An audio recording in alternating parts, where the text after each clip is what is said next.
Rewmi 24 TV. dal leen ak jàmm mbokk yi ginnaaw ba ñu leen nuyoo siyaar leen dimanche 16 avril 2023 ginnaaw ba nga xamee ne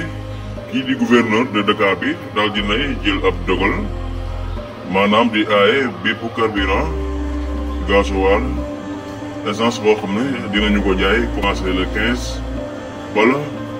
18 mars 18 avril bii ñu jëm am na lu ci yees moom gouverneur de Dakar bi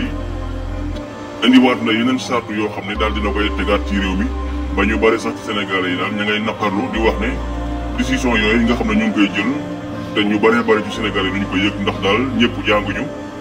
ndax bu ñu jël décision war nañ koo mën a fexe ba Sénégalais yëpp yëg ko maanaam li nga xam ne mooy moto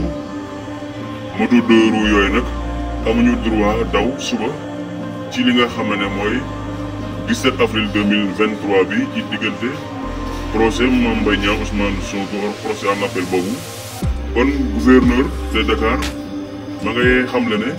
suba daal képp koo xam ne yor na deux roues buy daw baye boo nga daal di koy teg te mën a dugg ci tata yi wala nga xam foo dugg waaye nekk jàmm daal bu subaak jàmm fii ab deux roues du fi dawee ci diwaanu Dakar Ndiaye loolu la gouverneur de Dakar xam ne tey jii ñu bari jak Sénégal yi ña ngay naqarlu di wax ne jàmm daal kon narul am kii Ousmane Sonko moom la ñu bëgg a xañ àqam ak yelleefam waaye loolu ñu bari ci Sénégal yi daal lu ñu ko nagu ndax da ngay xam ne procès bii sax Ousmane Sonko am na droit fii ba 30 avril def ab appelam kon moom kenn amul droit di ko salfaañi àqam ak yelleefam ji nga xam ne moom lañ ko xañ ngir bëgg ko patamee daal di koy àtte ci diir bu gàtt ngir bëgg koo xañ ay élection